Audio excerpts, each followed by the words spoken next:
Texas coast has its own unique set of conditions which greatly affect waves and water.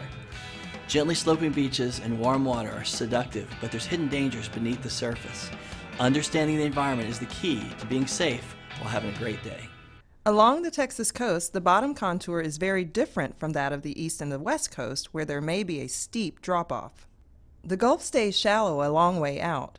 It has a series of sandbars and troughs. The sandbars can be very shallow, even knee-deep, while the troughs can be over your head.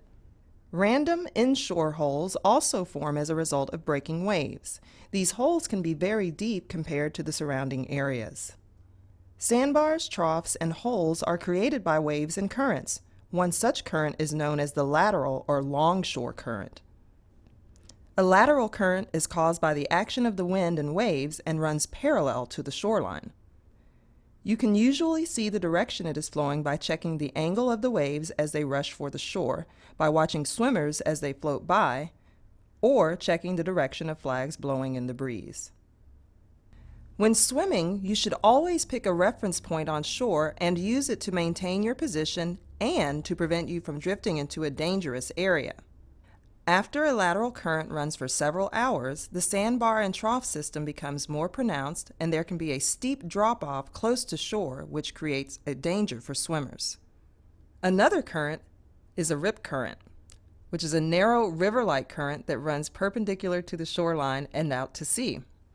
In Texas, they typically exist alongside a pier or jetty and dissipate at the end of the structure. The lateral current that we just learned about combines with wave action to feed the rip. As a rip current flows out to sea, it digs up the sand and creates a trench or a trough, which causes the rip current to move more quickly. A rip current at times can move faster than an Olympic swimmer can sprint. Keep in mind, even after the rip current is gone, the drop-off it created can still be deep for quite some time. If you're caught in the rip current, the first thing you want to try to do is to remain calm. Stay floating. You want to try to swim along the shoreline and then on an angle back to shore if you can do so. But if you're unable to do that, just stay floating in the rip current. Eventually its pull will dissipate. But if you're a non-swimmer and you're really unable to even stay afloat, turn around, face shore, wave your arms, yell for help, anything along those lines. If you see someone in trouble, get help from a lifeguard. If there's no lifeguard available, possibly throw them something that floats and give them advice on how to get back to shore.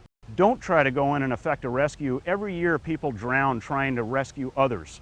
Don't become a victim trying to rescue someone else. A rip current won't pull you under. Instead, it pulls you out.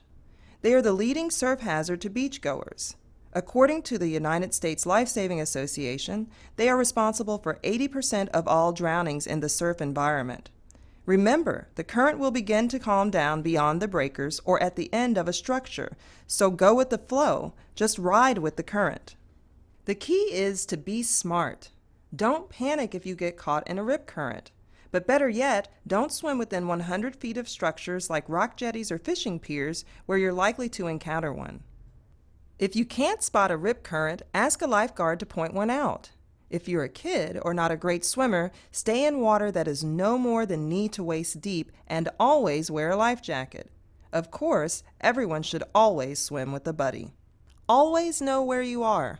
Pick a stationary reference point such as a hotel or restaurant sign and stay in front of it as you play in the water or along the beach. The biggest danger when you're at the beach is a rip current.